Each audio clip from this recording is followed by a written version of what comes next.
In our review, Nova's distinct eccentric style does produce hits, from the bizarreness of Mind Game to the feel-good family fun of Love Over the Wall. Masaaki Yuasa now turns his attention to the pages of his history with his adaptation of Hideo Furukawa's 2017 novel, Tales of the Heikin Inu-OH.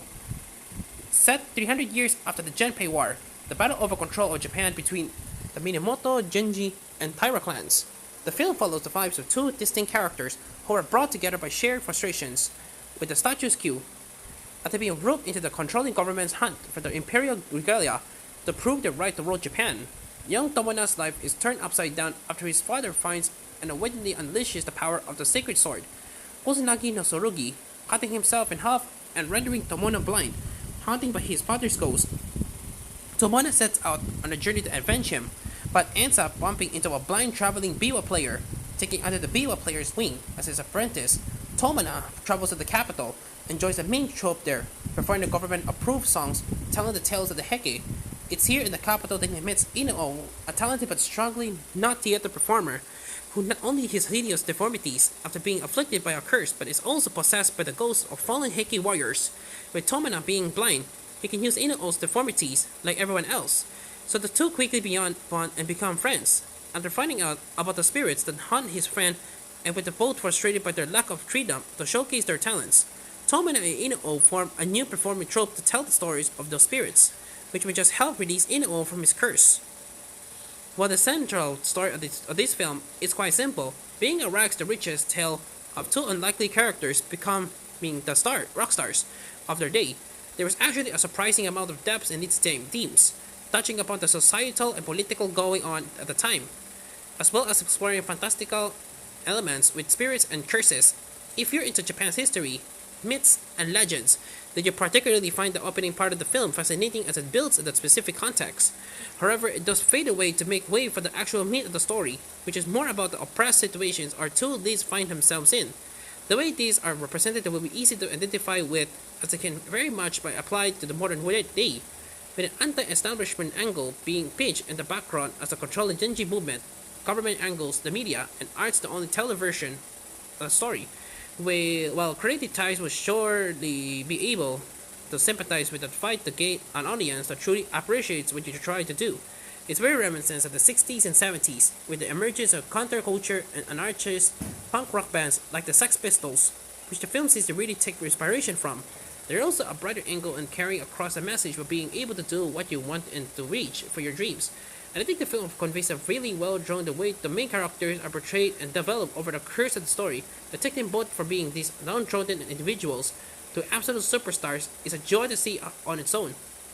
But it also builds on plenty of twists today as they go drawn to certain events, creating a complex duo that, by the end, are completely unrecognizable from who they were at the beginning. The trade-off is that the film's side characters are nearly half as interesting, despite being major movers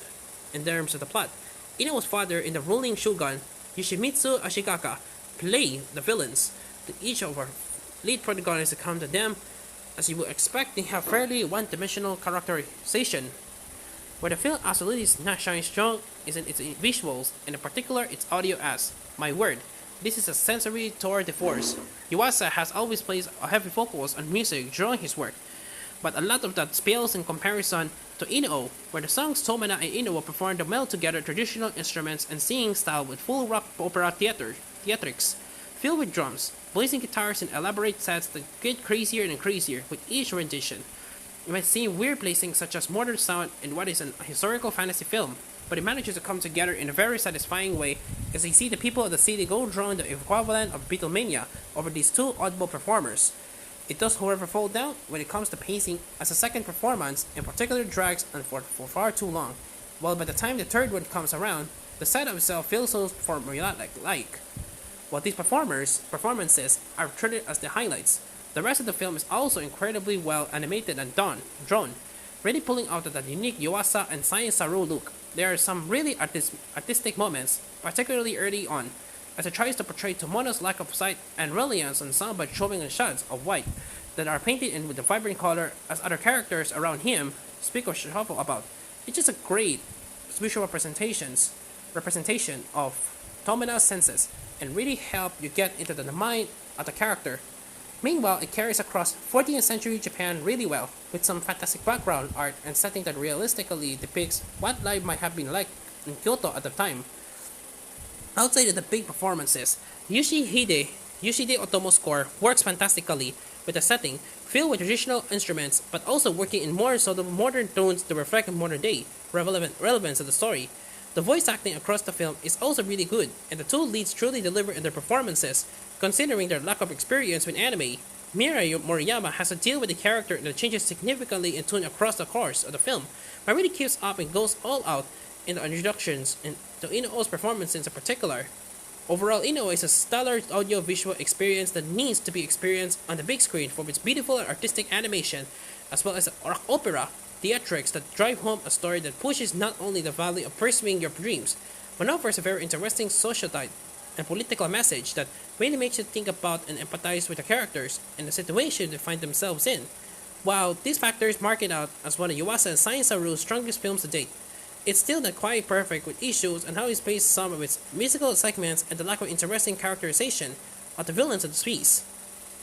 INU-OH will be screening in cinemas across the UK from the 20th September, while those attending the Glasgow leg of Scotland Loves Anime can catch the film there alongside a Q&A session with the director himself. 8 out of 10.